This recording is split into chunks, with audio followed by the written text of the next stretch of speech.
the journey to, well, becoming proficient in English.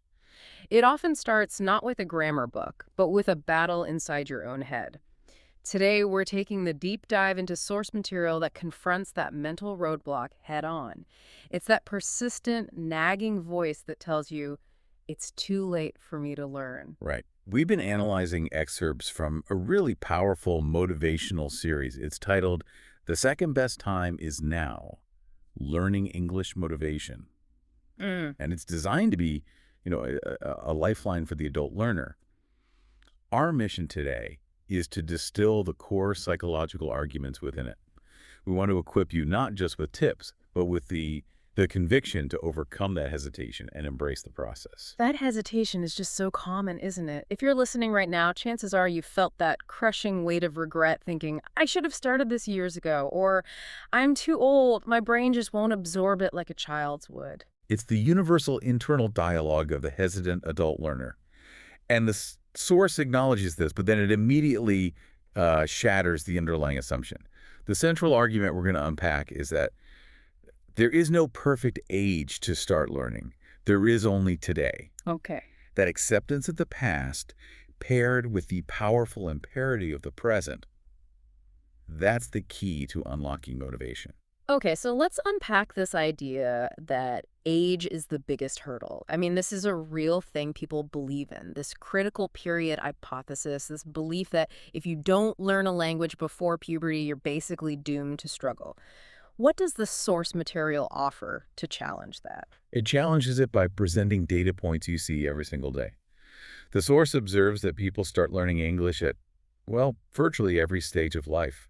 We see successful learners who started as children, yes. Sure, the classic example. But we also see incredibly successful professionals who started in their 30s, parents learning in their 40s and 50s to connect with grandchildren, or even retirees picking it up in their 60s for travel. So just the very existence of successful older learners already kind of punctures the myth. It does. But if we dig a little deeper, I mean, doesn't the science suggest children do have an advantage, especially with something like pronunciation? How does the source reconcile that? That's a crucial point, and it moves us from myth to nuance. Yes, children often benefit from what we call implicit learning. They absorb the rhythm and the sound system of a language almost effortlessly through immersion. But that's only half the story. Okay. Adults excel at explicit learning. We can sit down and understand why a verb conjugates the way it does, or why a certain sentence structure works. So the child might sound more natural sooner, but the adult has the tools, the analytical tools, to grasp the underlying system much faster. It becomes a difference in learning style than not learning ability. Precisely. You don't lose the ability to learn. You simply trade one set of cognitive advantages for another. The whole idea of a perfect age is a myth because it fails to account for the specialized, powerful tools the adult brain has already developed. Okay, now that we've cleared the air on age, let's talk about those. Adult superpowers. What unique strengths do adults bring to the table that children or teenagers might actually lack? This is the good news. The source material really champions. The source identifies three very special assets that adults possess: experience, motivation, and purpose. And these are the levers you can pull to make your learning faster and, importantly, more sustained. Let's start with experience. In the previous script, we might have glossed over this, but experience is huge here. It's not just life experience, it's metacognitive experience. Oh, absolutely. Experience means you already know how you learn best. You've navigated high school, maybe college, training courses, professional development. You know if you're a visual learner, if you need repetition, or if you learn better by, just doing it. Right. A child is often stuck in a one-size-fits-all curriculum, but you as an adult can immediately tailor your study routine to your own proven methodology. That knowledge is gold for efficiency. That is a huge advantage. The ability to self-direct and optimize your own learning. Okay, so now let's tackle motivation and purpose, which the source describes as the twin engines of strong learning. They really are the foundation of sustained effort. For a child, motivation is often external. Yeah.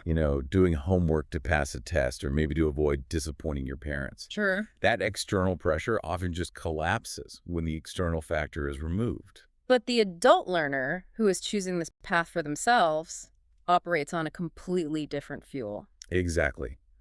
The purpose is deeply internal. The source provides some excellent, powerful examples. Learning English to secure a better job, A big one. or for the sheer joy and freedom of travel, or simply to speak confidently with people from other countries. But maybe the most profound purpose and the one that's most durable is that internal goal, simply wanting to feel proud of yourself. That intrinsic motivation, that desire for personal accomplishment, that's what prevents burnout. If your goal is just to pass an exam, the minute the exam is over, your motivation dies. But if your goal is self-pride and communicating with the world, that purpose is limitless. Right. And when we connect this to the bigger picture, these clear, powerful, self-assigned reasons, they provide the cognitive endurance you need to push through difficult material. You know why you're making the effort, and that purpose acts as an anchor when the inevitable difficulties and frustration come up. Which brings us directly to those inevitable difficulties, the roadblocks. We know why we should start, that's purpose, and we know how we can learn using our adult strengths. So what stops people from actually starting today? The source identifies some very specific psychological pitfalls that we need to acknowledge. The list is highly relatable. The source identifies three primary walls we build. First, the fear of making mistakes. Second, the perceived lack of time.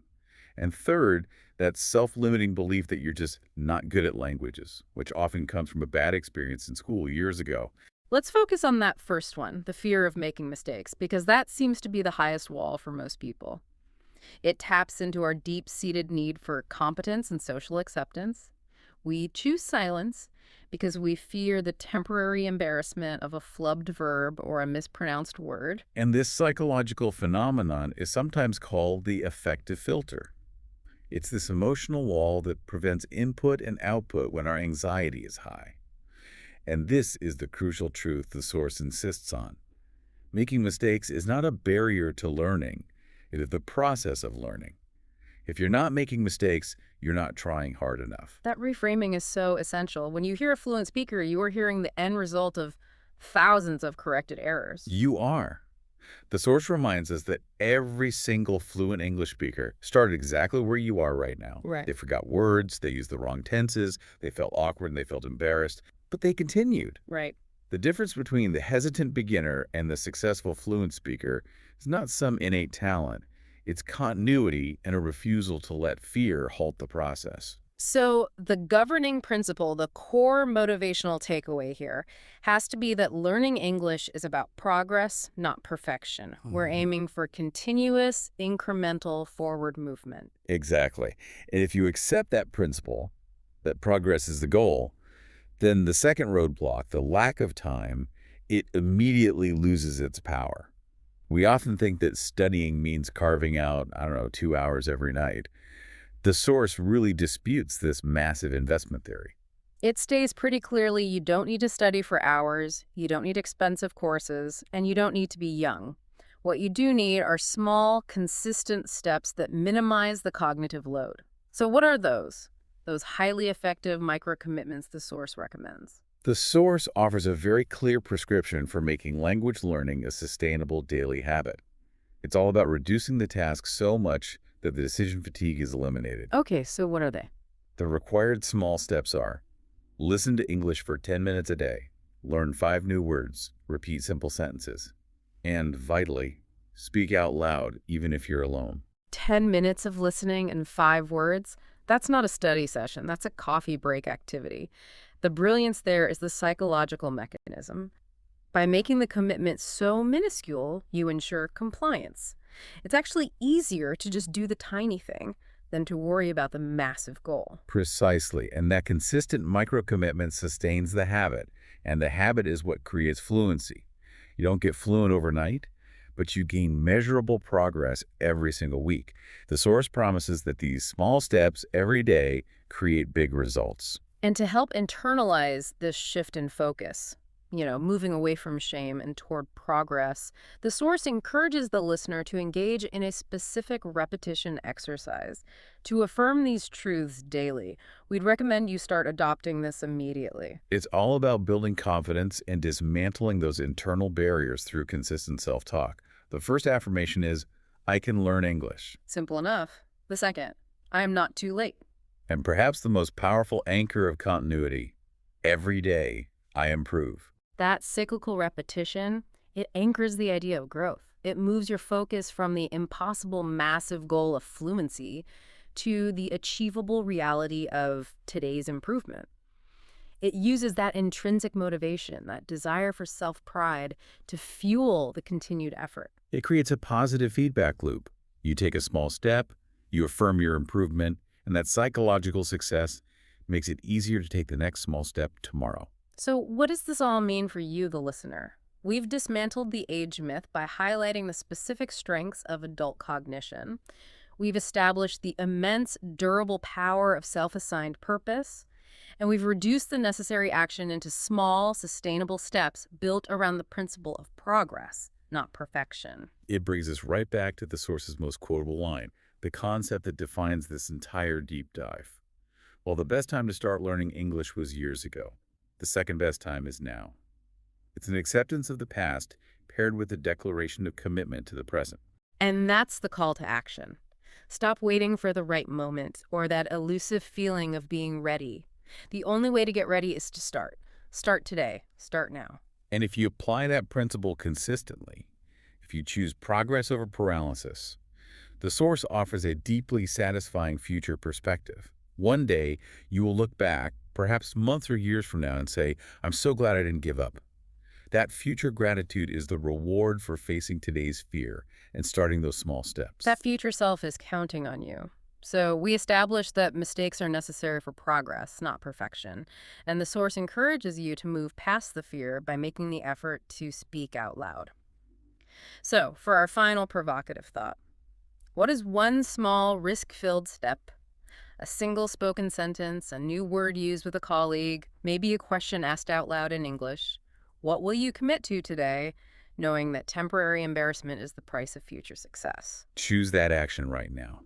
Make that commitment. Start that process. Thank you for joining us for this deep dive into the psychology of learning motivation. We look forward to seeing the progress you make. We'll see you next time.